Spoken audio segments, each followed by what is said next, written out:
Welcome to the Action for Independence show, the latest episode of the Action for Independence show.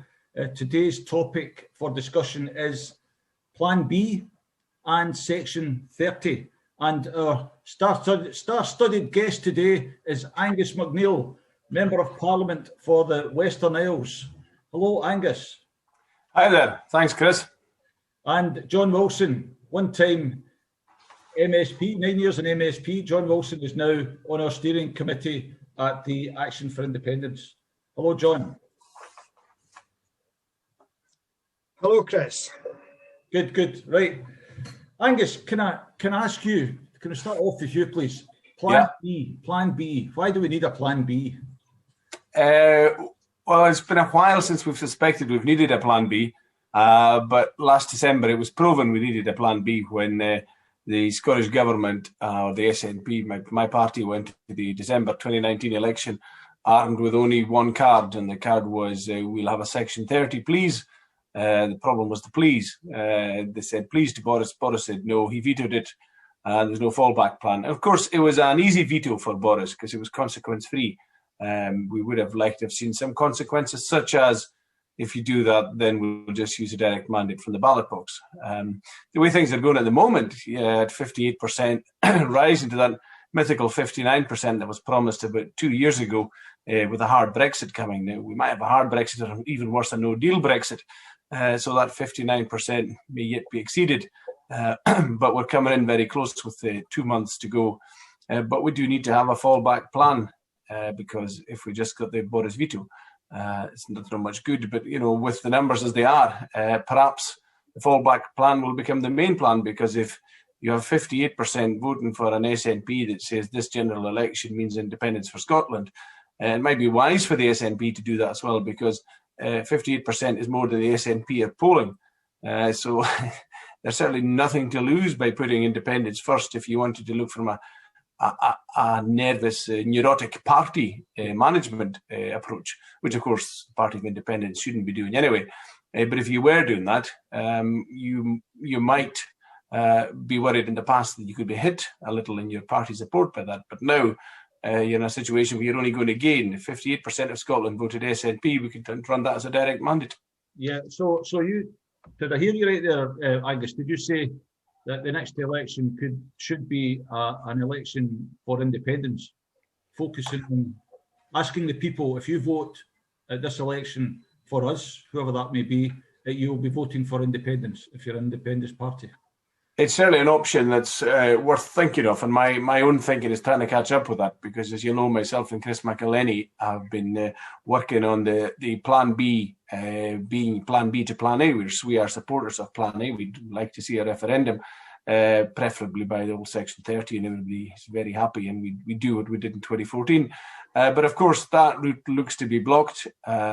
Martin Keating's is doing his own work on referendums. But, if all the referendum routes are blocked, the Scottish people can't really be silenced. They're allowed to say yes or no to independence. They can't be not asked the question and not allowed to raise or lower their voice as they want. So it becomes a real option that, using a general election directly, which is the way most countries, incidentally, become independent. I think it was only about Malta that relied on a referendum. So we have got options in front of us, and we've at 58%. If you're polling 58%, or if you're polling higher than that in an election, I think even all sides might just concede, well, the referendum is a formality and is a waste of time, because we know you'd only have a referendum when it's a sort of an open question. I mean, when it's a open and shut case, like this has started to appear to be. I think even Kenny Farquharson is becoming more braveheart than the average nationalist, from what I saw on Twitter this morning. So when we have these tectonic plates shifting as they are, we have to change our thinking, and that's what I'm trying to catch my own thinking up to. Yes. John,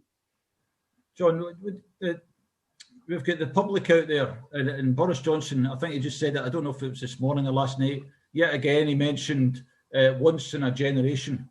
Now, the general public out there, they're hearing Boris Johnson, and at the moment, all they seem to be hearing is you have to ask permission. You can't do anything without asking permission. where do you see the Section 30, getting rid of Section 30 requirements and coming in with a Plan B? How do you see this gelling with the thoughts of the general public? Where do you see the dovetailing coming in, the connecting with the electorate? I think the part of the issue, Chris, is that people don't understand the power of Section 30 because the Scotland Act, when it was drawn up in 1998, the Section 30 was there. It allowed Westminster to decide what powers to give to the Scottish Parliament and the Scottish Government. And what effectively Boris is doing is using that Section 30 not only to decide what powers can be given, but what powers can be taken away.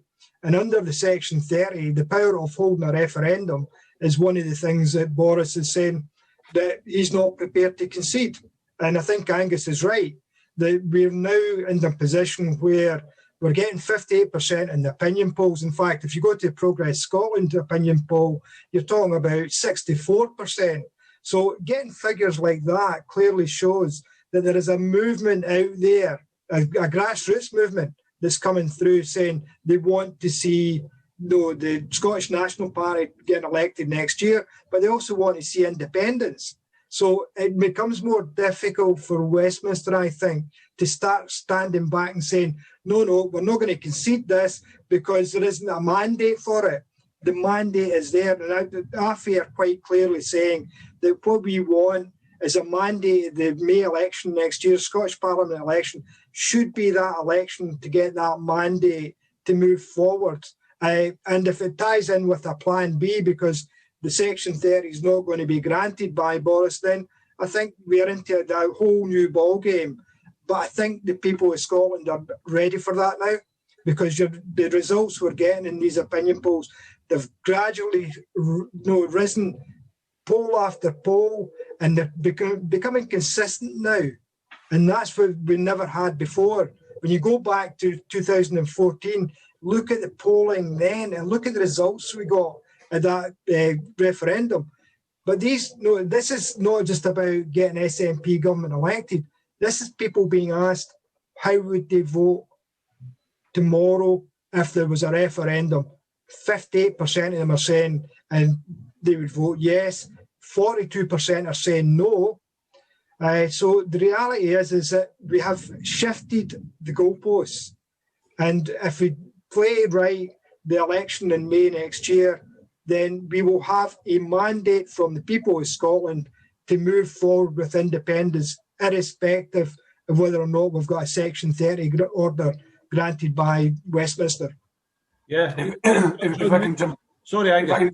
If I can jump in there, I mean, I agree with it exactly with a lot of what John is saying, if not all, in fact. And I think in politics, you have a lot of moving parts. So let's try and think of, we're coming up to the election of May 2021. We're not going to have a referendum before that, I don't think, and I can't see that happening, unfortunately. But anyway, we run up to May 2021, and we've got the Plan A, Plan B thing running. And Boris Johnson is saying absolutely, categorically, all spring 2021, he's saying no before the election to a referendum on a Section 30. Then becomes quite clear that the election itself, from the Scottish governments, if they adopt the Plan B approach, and Boris Johnson's word, that the election itself becomes the referendum. Thanks to Boris saying no, and thanks to the SNP government meaning something and trying to move this forward. Where things have been difficult, and when I jumped on this situation 2 years ago, I was speaking to senior Scottish Government cabinet ministers who said we can't do anything, we can't ask because they're just going to say no, which is why I then wrote in November, I think 2018, asking for a Section 30, looking for a yes or a no. I mean, I didn't really mind, but we've got to do something to move it on. So the situation would be moving on, it would be dynamic, and Boris's no, just thinking through this, in the spring next year prior to the election, would mean that when every voter walked into the ballot station, they'd know Boris was saying no, and they would know that voting SNP, when 58% of them want this, would be a direct vote for independence. Yes, excellent. I've noticed as well that the questions that people are asking, it's changing slightly. People are starting to look beyond, in actual fact, beyond the yes vote for independence. They're starting to ask, well, what happens then? What do we do about money? What do we do about But we still, what happens to our tax? Who's gonna stop sending money down south? Where does it go when it stops getting sent down south? What about the army? Are we still gonna? All these questions seem to be now coming into people's minds, thinking ahead, and almost as if there's an acceptance now among the general public that we're going to become independent. Just moving on a wee bit, then. I don't know who wants to. Angus, maybe yourself or John. What is picking up just on one of these things, and that again is the old favourite, the money side of things.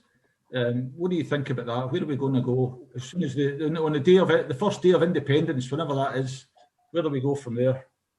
I think if I can jump in, I mean, Tim Rideout's doing a lot of good work in this, and but I'm taking a big steer at the moment from Stephanie Kelton, the American economist, and Richard Murphy as well in Modern Monetary Theory.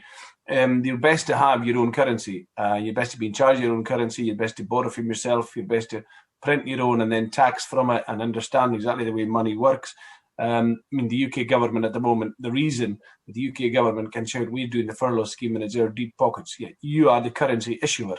I mean, basically, they just get onto a computer like we have in front of ourselves here and dial in the numbers, and that's where the numbers come from. And then if inflation looks like it's rising, they will tax back from that. That should be the theory of what's happening. So for us in Scotland to move ourselves on and to make the best of the situation as we find ourselves with the talent of Scots, firstly, they were the biggest asset, and then their natural resources, so secondly, after the talent. I think we need our own currency to oil the wheels. That's the best oil for the machine we're going to have in Scotland. We take advice, obviously, from elsewhere, and there's good advice to be had from the likes of Stephanie Kelton, who has joined, and she's on the New York Times bestseller list at the moment. She's joined Tim Rideout's currency group, along with Warren Mosler and also Richard Murphy, who I mentioned earlier. So there's an awful lot of things happening there. So I would be advocating quite strongly that we go for our own currency and we move on at that. And we've got to remember there are 180 currencies worldwide in use at the moment. So we'd be currency 181. Would be treble tops plus one. Yeah. John? And I think that Angus is right. We need to look at that issue and have that in play. But we'll have negotiations with Westminster when we get our independence, because there's things that we need to decouple from Westminster and make sure that we've actually got the levers of power within the economy. And the currency is one of them. There's other things that we need to look at, because we need to look at the exports. You know, when you look at Scotland as an exporting nation, the wealth that Scotland has as an exporter is obvious to anybody that wants to look at it. And I think the currency debate that we got tangled up in 2013-14 was a false argument. And we basically were led down a blind alley, really, by Westminster and the opposition parties. We're a bit smarter now. We know what the issues are. We know, I think, a more mature debate by the electorate, because they've been through these discussions, they've been through these arguments. And Westminster has led us into a situation now with the Brexit referendum that people know that we're going to know. We've not seen the full effect of that referendum yet, because we've still got the decoupling of the economic ties with Europe to take place at the end of this year. And once that starts decoupling, people will then realise the situation Britain is in relation to international trade and international relations. But Scotland coming through that process, getting the mandate for independence, will have those things in place, and we can clearly show and evidence to the Scottish people that Scotland can be an independent nation, a wealthy independent nation, and effectively, as all the figures have shown, that Scotland is actually subsidising Westminster. It's not the other way around. And we've got to get that quite clear message over to the electorate that, look, Scotland is a wealthy nation. We are self-sustainable financially, economically, and that's the way we can go forward and be that, as Angus has said, 181st currency in the world that would be in good standing with the rest of the currencies in the world. And unlike what potentially the pound is going down the way against other currencies. So we are in a very good position, and that's an argument we can take to the Scottish people. I agree. I I would agree there with John on the wealth of Scotland, definitely. But even if we weren't wealthy, I mean, to look back on the 20th century, maybe three countries to the west of us, if you like, almost on a line to the west of us, starting Iceland, the Faroe Islands, and Ireland. I mean, Ireland is a good example. It was, and I can say these kind of things, so I'm half Irish, but Ireland was the worst performing country of the then United Kingdom prior to 1922. And then out of it came, an economic perspective, forget the politics of it, but out of it came the 6 counties with the industry, and it was shorn of that. Now, you'd have looked at it, and I'm smiling, because you come back 100 years later, you say, this will be a basket case, this poor country. And you come back and look, and it's leapfrogged the rest of the UK and is wealthier per capita. The same story goes for Iceland as regards Denmark. I think they were the poorest in Europe at the time of the early 20th century. By the time that independence came through in the mid 20th century, and now they're as wealthy as Denmark. I mean, Denmark's still got a very high GDP per capita. I'm not sure quite where they are, but they've certainly closed the gap on Denmark. They've certainly leapfrogged us. Is one of the clear things, as of the Faroe Islands, with their near autonomy similar to the Isle of Man and the Channel Islands. So even if we were poor, once you have the economic levers, you will make yourself rich. But we are rich and don't have the economic levers. So we're in quite a sweet spot if we get the politics right. We've already got the talent and the natural resources right. I think we also need to, I think there's a realisation as well, but our confidence is growing. As a nation, our confidence is growing. We're maturing more as a nation. We're accepting more, I believe, we're accepting more that we could be a nation. And we're not questioning things. There's not that cringe that there used to be. And I would say that Plan A, in fact, is one of the things that's remaining from the Scottish cringe. The idea that you have to ask somebody's permission before you can become independent is just ridiculous. And absolutely. And when you see the demographics of this, it backs up your argument, Chris. I mean, the younger you are in Scotland, and it's those who remember the sort of more forelock tugging age that are more reluctant to move to independence. But, you know, we can convert people in every demographics. And I think, as Alex Salmon said in the previous campaigns in 2013, it's up to the young to convince their grandparents of the wisdom of becoming a normal country like your Norways or your Denmarks or whatever. Yes, and you can see it happening actually. Well, okay, you mentioned Alex Salmond. Have you got any information about what Alex is doing, Angus?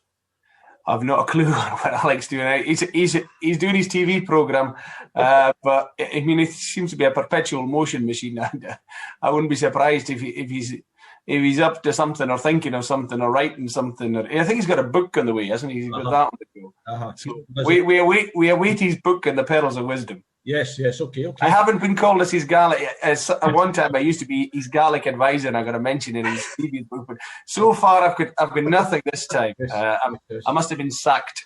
Oh, I doubt it. You'll be in the wings somewhere. He'll be thinking of you somehow. I'm sure. Listen. There's something. Yes, John, you said something. No, okay. I was just going to say that Angus's argument about Ireland and the position Ireland finds itself in now. If you just go back to 2008 and the financial crisis that hit the world, and you look at where Ireland, along with Greece and other countries in Europe, were seen as the basket cases, the economic basket cases, Ireland pulled through that in a very short period of time. And the UK is still going through a financial crisis. You know, if you look at the borrowing the UK government's involved in, despite the COVID-19, the borrowing that UK government has been involved in the last 10 years is astronomical compared to, they were going to come in with good management, they were going to get the borrowing rates down. Borrowing rates have just jumped up sky high, whereas in Ireland, the economic model that's been used there has shown that a small independent nation is actually doing better than this so-called great superpower that we've got to refer to as the United Kingdom. So small nations can survive, they can make it on their own, and we don't need to be relying on the UK for the future of Scotland. And that's the message to the Scottish people, that we can show good examples, the Faroe Islands, Ireland and others, that can actually maintain and survive and increase the prosperity, not just to the country, but the people within that country. Yeah, the economic crisis of 12 years ago in Iceland was history by 2012, 2013, 4 or 5 years after. I can remember being at the Central Bank of Iceland, and the deputy governor with his head in his hands going, "This economy is in danger of overheating." He said, if the government don't raise taxes, we're going to have to raise interest rates because inflation's on the way up. He said, or the government have to stop spending on infrastructure. He said, it's going too well at the moment. It's a problem of a booming economy that we've got to break back. That was 4 or 5 years after the crash. And as John points out, we're still got the hangover of the crash in bedroom taxes and austerity and potholes on roads and every other manifestation. People see of it all over the UK at the moment, and councils underfunded. That's all due to the choices that were made wrongly by George Osborne post that. Sorry, Chris, I had to jump in. That one. No, that's great. That's great. Thanks, Angus. No, it's difficult to find a small country that hasn't benefited enormously from freeing itself from the trappings of some other country holding on to it. Can I just? I'm worried a wee bit about what's happening to the status of law in our society here. We've got Section 30 being used to try and keep us from being independent. We've got this internal market bill down in Westminster where they're quite happy to break the law. What's happening to the status of law? It's supposed to be the pillar of society. It's a bit shaky, I think, nowadays. Where are we going to get the confidence back in the people when they see all these important people so easily breaking the law and disregarding it? I think Brendan O'Hara gave a pretty good, a very good speech, actually, not an interview, a speech in the House of Commons where he said it was once they claimed it was Britannia rules the waves, but he actually stuck it to them straight and said it's Britannia waves are the rules, and it was ever thus. It's actually a belter of a speech. It went a bit viral afterwards. But, you know, the internal market bill and their approach to international law, which they might be breaking, what was the phrase, in limited in whatever ways. I mean, I broke into the house. I didn't break the entire house, only limitedly broke the door and the windows. What was the word? Proportional and limited, was that what it was? Yeah. And, I mean, our Section 30 issue is a problem we've kind of made of our own making in Scotland. Being a bit too, I don't know, almost the forelock tugging hangover that we need that kind of carry on. And there's something else that goes with that. So people then confuse the idea that we might not get a Section 30, and if they won't give us a Section 30 and we vote for independence, then what? Well, they might not recognise their independence. No, I think they will. They don't want to be Lukashenko in Belarus, and we saw what happened with Trump when he said he wouldn't recognise what was happening at the ballot box. All the senior Republicans reined him in. And we mustn't confuse us not being allowed to go to the races with winning at the races. And the big thing at Westminster at the moment is to stop us going to the races. Hopefully we'll only want to go in the carriage that says Section 30 and then they can stop us. If we get there in another way and we come out winners, then they will recognise it. And, you know, even Boris Johnson's own instinct, I think, would probably be to recognise democracy. But let's just say that Boris and maybe Michael Gove didn't want to recognise the will of the Scottish people. To be honest, from what I know, and this might come as a shock to some listeners, I do have some friends amongst the Tories in London, people I speak to socially, and the idea that they would then trample over the will of the Scottish people, most of them don't care, to be honest. Anyway, they definitely don't care about Northern Ireland. You know, as one said, if they be off, well, too bad. You know, that's a bad accent. And as regards Scotland, if they don't care about Northern Ireland at all. As regards Scotland, if we were to depart the scene, as they would see it, then they would just shrug their shoulders and get on. I mean, they've long forgotten about Wicklow and the MPs from Donegal and County Clare and, you know, Galway or wherever else used to rock up in the House of Commons. And they'll just as easily forget about the Mid Lothian, the West Lothians, the Lochabbers, the Ayrshires and the rest of us, the Caithness and Sutherland and whoever else of the exotic Nihilligan in years that you can't pronounce in Westminster turning up. It'll be fine. They'll get on with it. But the key is stop us getting to the races. Now, our problem is that we're stopping ourselves getting to the races by saying we're only going to travel there in a carriage that you allow us to go in. The Section 30, and of course, if from their point of view, looking at these polling figures, and you don't want the hassle and maybe you don't want it to happen in your watch, there's not a chance you're going to give them what is a guaranteed winning ticket when they get to the races of the section of the referendum. Yes. Well, I may have stretched that metaphor a bit far, but you get what I'm saying. We get it. Yeah, we get it. No worries there. Listen, who's going to be the first country that recognises us when we declare our independence? Who do you think will be the first country to recognise us? Because that's what we need. We need other countries to say, okay, we recognise you as an independent country. Who do you think that's going to be? Well, I can maybe exclusively reveal here that about 6-7 years ago, Iceland were offering that. At a very senior level, I was told that. And I took that back to Edinburgh, and the view was that we would, after the referendum, give that honour to London and to the rest of the UK to recognise Scottish independence. I think Iceland were quite keen because they'd done this in the past with other Baltic countries, and they themselves have been through this. Maybe not the independence generation, but I think in many countries that have become independent recently, they do revere the independence generation quite a bit. I'm aware of this in Ireland, that there was a bit of envy towards us in the early part of the last decade, about 2011, 2012, that we would be the independence generation. And now I sent back to them a bit of envy to say, well, you're the performing generation, you've got the independence, so you're now making a better fist of Ireland than would ever have been had it been ruled from the UK. So there's probably that aspect, but would Iceland be the same this time around? Maybe, maybe not. Who knows? Probably all the Nordics together. That would be nice. Yeah. No Europeans then. No Germany. No. I think they'll be queuing up, Chris. Good. Yeah, I hope so. Chris, I was just going to say, I think they'll be queuing up. They'll be queuing up because if they're already looking at the consulates in Scotland anyway. There's a number of countries that have got consulates in Edinburgh who are looking towards the Scottish government, and I think they've been there for a number of years now, ever since 2007, where the SNP gained a majority in the Scottish Parliament. They've been expecting independence for Scotland, and I think it came as a shock in 2014 that we didn't get that majority, not for the Scots and not for the UK population, but for other countries that were looking at the dynamics of Scottish politics and saying, no, this country's going to become independent, irrespective of what happens in Westminster.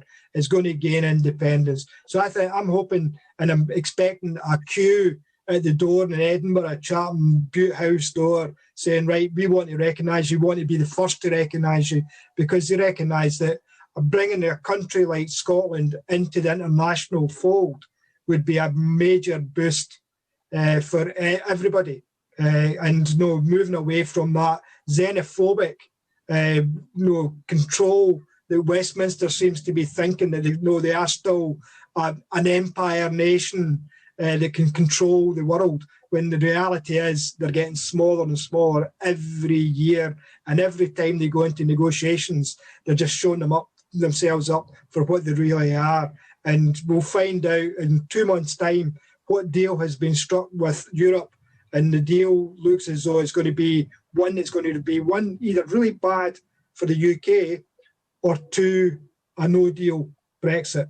And that's, unfortunately, the no-deal Brexit was the one that many of the Tories that were campaigning in the Brexit campaign wanted, because they want free market. They want to destroy all the benefits we've had from being members of Europe, all the legislation, all the workers' rights that have come out of Europe.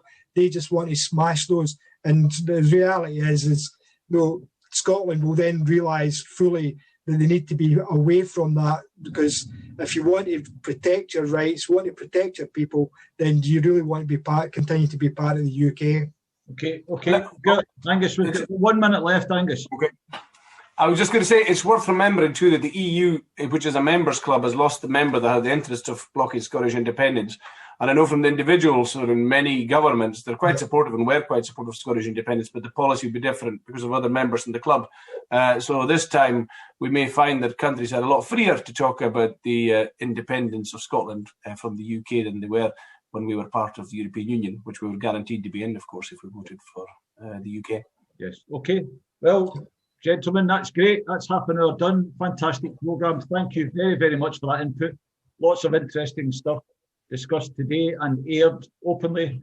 If you've been watching this, thanks very much for watching it. Please, if you've enjoyed it and you think it's worthwhile, please share this programme, share it, and share it again. And remember, there'll be another episode of Action for Independence show next week. And please, there is a subscribe button on the Action for Independence Show channel. So click that subscribe button, please. Angus, thank you very much. John, thank you very much. Goodbye. Goodbye, everyone. Yes, come on. Thank you. Bye.